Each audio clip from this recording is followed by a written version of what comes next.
Mobile থেকে passport photo বানাবো কিভাবে? খুব সহজেই আমরা দেখে নেব।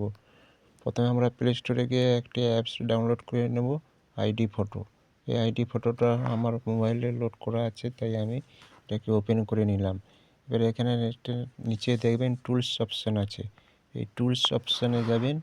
এখানে গিয়ে আপনি দেখবেন কাস্টম সাইজ, এখানে ইঞ্চি সিলেক্ট করবেন।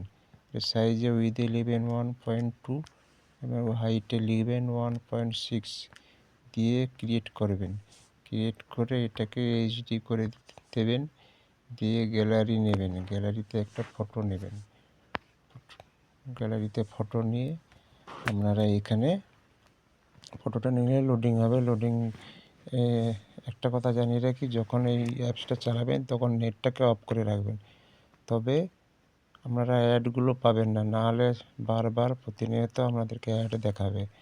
এটাকে আমরা এখানে নেক্সট করব, এটাকে আমরা সাইজ করে নেব, এটাকে এদিক এদিক অ্যাডজাস্ট করে নেব, করে নিয়ে এটাকে আমরা নেক্সট করব।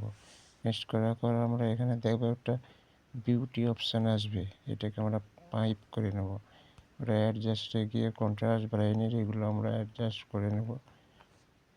এবারে এখানে একটা ব্যাকগ্রাউন্ড আসবে, ব্যাকগ্রাউন্ডে গিয়ে আমরা কালার চয়েস করে নেব। এরপরে আমরা ফ্রেম পাবো, ফ্রেমে গিয়ে আমরা যদি ফ্রেমের সাইডে বর্ডার কালোটা নিয়ে নিলাম, নিয়ে আমরা একটু এটাকে বাড়িয়ে দেব, গিয়ে সাইডে বর্ডার চলে আসবে। এটাকে গিয়ে আমরা সেভ করে নেব। সেভ করার পর আমরা প্রিন্ট অপশানে যাব।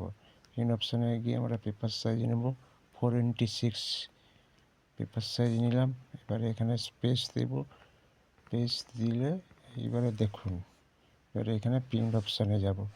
প্রিন্ট অপশানে গেলেই এটা মোবাইল থেকে প্রিন্টার যদি অ্যাড করা থাকে তবে দেখবেন পাসপোর্ট সাইজ ফটো প্রিন্টার থেকে বেরিয়ে আসবে।